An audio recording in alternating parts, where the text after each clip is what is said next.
When we first met and started playing as a band and we were a lot younger, we were all into the Beatles in quite a big way. I was obsessed with the Beatles. I just thought, where the hell has this band come from?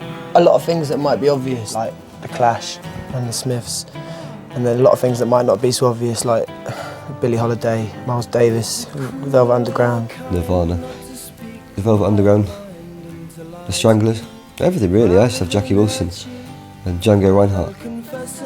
Supergrass, Leonard Cohen and Isaac Hayes. Normally childish petty squabbles about who was the tallest or who was fancied the most by the bus conductor, and heard him play guitar. I knew I wanted to be in a band with him, that was for sure, but then we disappeared into our own world really for 4 or 5 years. I suppose there were sparks there from the off. I met Peter in 98 maybe. I was good friends with his sister.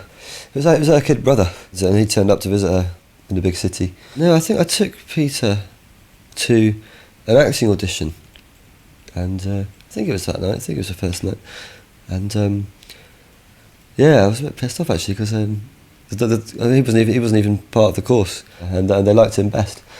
So yeah, I think there's a lot of competition there. I think you'll find back then. Me and Carl spar off each other and shoot at each other. I think sparking off each other comes from obviously a connection and a devotion to what we're doing.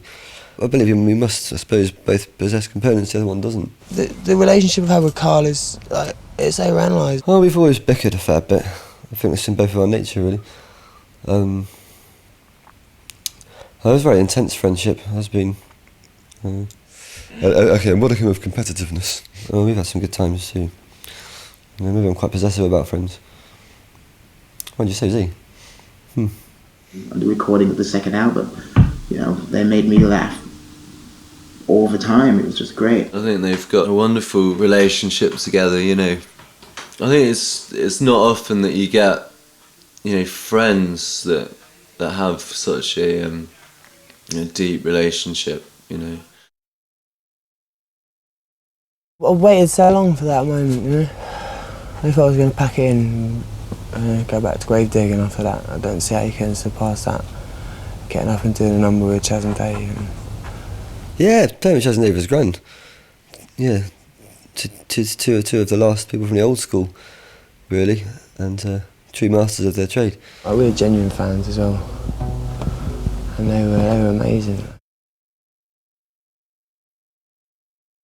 We used to play everywhere for anyone who'd have us really, or who wouldn't mind us being there.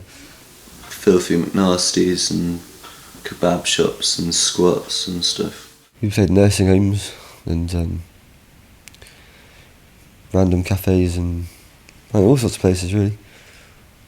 So I met Benny at Angel Tube Station, and then we walked down to Filthy McNasties on the Pentonville Road, and I met Pete and Carl in their 50s cut suits, well, their old and haggard 50s cut suits, drinking David Nevins, and I started hanging out with them.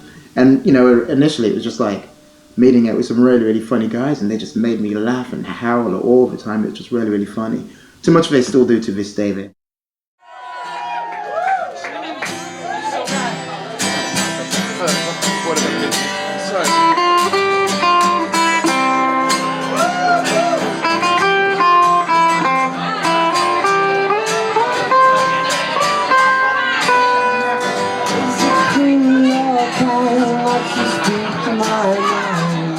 Yeah, we got everyone to sit down. Yeah, that's always ideal circumstances, and it was just like the pair of us and a couple of Guinnesses and whiskies, a couple of stools. Yeah, and a room full of bodies. I just have memories of moments from great shows. I remember there's moments when during a show, Carl would turn around and look at me with this look of complete grimace on his face, which meant he was actually really putting his all into it. And I'd look at him and I'd think, hell yeah, you go on with your bad self, that's cool. And then I'd see Peter, he'd turn around and look at me with the complete look of joy on his face, having the best time in the entire world, and it would just make me laugh so much.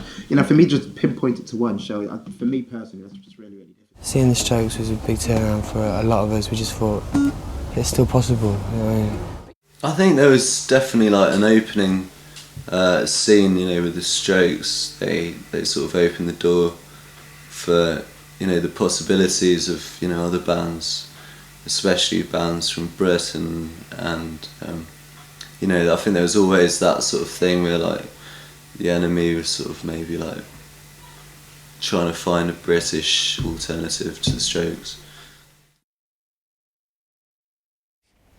It was a funny arrangement living with Peter. Yeah, our house was a very open house, which is a good thing and a bad thing. Yeah, we had some very good times in that house, but you know, everything started to go a little bit awry when the water stopped working and things got broken. As you remember, the house was a veritable Aladdin's cave of all sorts of crap. Food in my fridge. It's empty. It's not your fridge, is it? It's mine. Go and have a look at this fridge. I've seen fridges like that. You should see another one. I think it was quite nerve-wracking actually doing the first single, because I think we'd actually been on the cover of NME before the first single had even been put out. We knew whenever Mick was dancing, things were going right, basically. That's how we knew we were making a good... Yeah, it's great, boys. Yeah. He's a good dancer. It was a lot easier, you know, when we had Mick doing the first album as well. Mick really sort of taught us to like enjoy recording. We knew there was some legacy to be discovered therein, and you know, the obsession people seem to have with it, that I met on a day-to-day basis. I was always intrigued, but never really got a chance to explore that. So when we met Mick, obviously I knew London Calling, Should I Stay, Should I Go, songs like that. We met Mick. I was expecting some sort of John Lydon character to walk through the door, tell us all we were shit and not punk, and then leave. Yeah, so when Mick came in, it was we relaxed and bonded instantly, really, and it just seemed like somebody cared about songs, was good around us, fitted in with the boys. He's you know, like even during our first meeting, he danced, drank, slept, danced some more, and you know, had a smoke, and yeah, I think it was set. Then we went to the pub.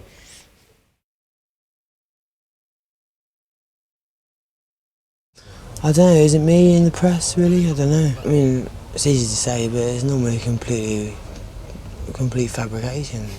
Well, the press works on a number of levels. I suppose, you know, there's from their point of view, the pressure they have to work with, and then, you know, if there is any sort of beating heart in the NME that cares for music and for the people it's writing for, then I think it's them who've been very good to us. Obviously, in the sense of tabloids and things, with tabloids and whatever you're concerned, it's well, it's a lot harder, really. As soon as you present what you've got and what you want to share into a public forum, if you don't present it, then no one's going to hear it. And if you do, you're stepping into a casino, basically, and you know, and you can win or lose. And I suppose we've had a lot of luck along the way.